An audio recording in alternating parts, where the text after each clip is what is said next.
بسم اللہ الرحمن الرحیم۔ السلام علیکم ناظرین گرامی، یہ بات روز روشن کی طرح عیاں ہے کہ بر صغیر میں اسلام کے پھیلاؤ کے لیے جو کردار بزرگان دین اور اولیاء اللہ نے ادا کیا وہ کوئی اور نہ ادا کر سکا۔ اسلام کی آمد کے ساتھ ہی یہ بزرگ ہستیاں بر صغیر میں آ گئیں۔ ان کے اعلیٰ کردار، اخلاق، کمالات اور خصوصیات کا ایسا اثر تھا کہ لوگ ذوق در ذوق اسلام میں داخل ہونا شروع ہو گئے۔ یہ کہنا بالکل غلط نہ ہوگا کہ بر صغیر پاک و ہند میں اسلام کی اشاعت، تبلیغ اور دعوت کا جو کام اولیاء اللہ نے ادا کیا وہ کوئی اور نہ ادا کر سکا۔ ہم آج ایسی ہی ایک بزرگ ہستی حضرت خواجہ فرید الدین گنج شکر رحمۃ اللہ علیہ پر بات کرنے کی کوشش کریں گے۔ ویڈیو میں آگے بڑھنے سے پہلے ہم آپ سے درخواست کریں گے کہ ہمارے چینل کو سبسکرائب کر لیں، نیز گھنٹی کے نشان کو بھی دبائیں تاکہ ہماری ہر نئی آنے والی ویڈیو کا بروقت نوٹیفیکیشن آپ تک پہنچ سکے۔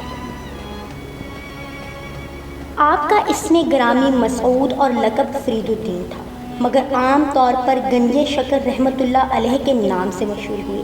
گنج شکر رحمۃ اللہ علیہ کے نام سے مشہور ہونے کی مختلف وجوہات تھیں۔ فارسی زبان میں گنج شکر فارسی زبان کا لفظ ہے۔ گنج کے معنی خزانہ اور شکر کے معنی میٹھا کے ہیں۔ سیر العارفین میں لکھا ہے کہ جس زمانے میں حضرت فرید الدین رحمۃ اللہ علیہ اپنے مرشد حضرت خواجہ بختیار کاکی رحمۃ اللہ علیہ کی خدمت میں تربیت پا رہے تھے تو ایک بار انہوں نے 7 دن تک متواتر روزے رکھے۔ افطار کے وقت اپنے حجرے سے خواجہ بختیار کاکی رحمۃ اللہ علیہ کے پاس جا رہے تھے کہ ایک جگہ کیچڑ میں پاؤں پھسل گیا، زمین پر گر پڑے اور کیچڑ منہ میں چلی گئی، مگر اللہ تبارک و تعالیٰ کی قدرت سے وہ شکر بن گئی۔ جب مرشد کی خدمت میں حاضر ہوئے تو سارا واقعہ بیان فرمایا۔ یہ واقعہ سن کر انہوں نے فرمایا، اگر مٹی تمہارے منہ میں جا کر شکر بن گئی ہے تو اللہ تعالیٰ تمہارے سارے وجود کو شکر کر دے گا اور تم ہمیشہ شیریں رہو گے۔ اس واقعے کے بعد آپ گنج شکر کے لقب سے مشہور ہوئے۔ ایک اور روایت میں آتا ہے کہ ایک سوداگر اونٹوں پر شکر لاد کر ملتان سے دہلی کی طرف جا رہا تھا۔ جب وہ اجودن، جو آج کے دور کا پاک پتن ہے، وہاں پر پہنچا تو فرید الدین رحمۃ اللہ علیہ نے اس سے پوچھا کہ اونٹوں پر کیا لے کر جا رہے ہو؟ سوداگر نے مذاق سے کہا نمک ہے۔ شیخ فرید الدین نے یہ سن کر کہا بہتر ہے نمک ہی ہوگا۔ سوداگر جب اپنی منزل پر پہنچا تو اونٹوں پر شکر کی بجائے نمک تھا۔ وہ یہ دیکھ کر سخت گھبرا گیا۔ اس وقت واپس ہوا اور شیخ فرید الدین کی خدمت میں پہنچ کر معافی مانگی۔ شیخ نے فرمایا اگر شکر تھی تو شکر ہو جائے گی، اور نمک شکر میں تبدیل ہو گیا۔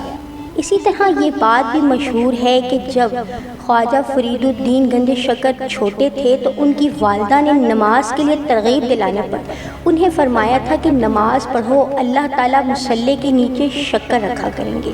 ان کی والدہ روز شکر کی ایک پڑی بنا کر نیچے رکھ دیا کرتی۔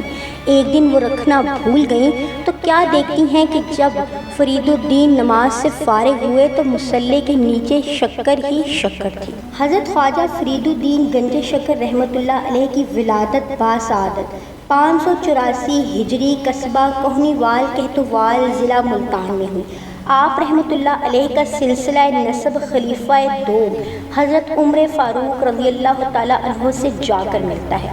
آپ رحمۃ اللہ علیہ کے والد بزرگوار سلطان شہاب الدین غوری کے دور حکومت میں کابل سے لاہور آئے، پھر وہاں سے کچھ دنوں قصور اور ملتان رہ کر کہنیوال آ گئے اور یہیں پر مستقل سکونت اختیار کر لی۔ اسی مقام پر حضرت خواجہ فرید الدین گنج شکر کی ولادت ہوئی۔ آپ کی والدہ ماجدہ کا نام کرسم خاتون بنت ملا وجیہ الدین تھا۔ شیخ فرید الدین نے ابتدائی تعلیم اپنے قصبے سے حاصل کی، وہاں سے مزید تعلیم کے لیے ملتان آ گئے۔ اسی زمانے میں حضرت خواجہ بختیار کاکی رحمۃ اللہ علیہ ملتان کے دورے پر تشریف لے کر آئے۔ گنج شکر رحمۃ اللہ علیہ نے ان کی صحبت سے فیضیاب ہوئے اور ان کے ہاتھ پہ بیعت کر لی۔ جب خواجہ بختیار کاکی رحمۃ اللہ علیہ دلی کی طرف بڑھنے لگے تو گنج شکر رحمۃ اللہ علیہ کو مزید تعلیم حاصل کرنے کی تلقین کی، چنانچہ وہ ہندوستان سے نکل کر غزنی، بغداد، سیستان، بدخشاں وغیرہ میں علوم ظاہری اور باطنی حاصل کرتے رہے۔ آپ کی خانقاہ ایک جامعہ کا درجہ رکھتی تھی۔ جس میں ہر رنگ، نسل اور طبقے کے لوگ آتے اور اپنے ذوق، ظرف اور ضرورت کے مطابق فیض پاتے۔ حضرت بابا فرید الدین گنج شکر سن 664 ہجری میں وصال فرما گئے۔ آپ رحمۃ اللہ علیہ کا مزار اجودھن میں ہے، جو اب تک زیارت گاہ خاص و عام ہے۔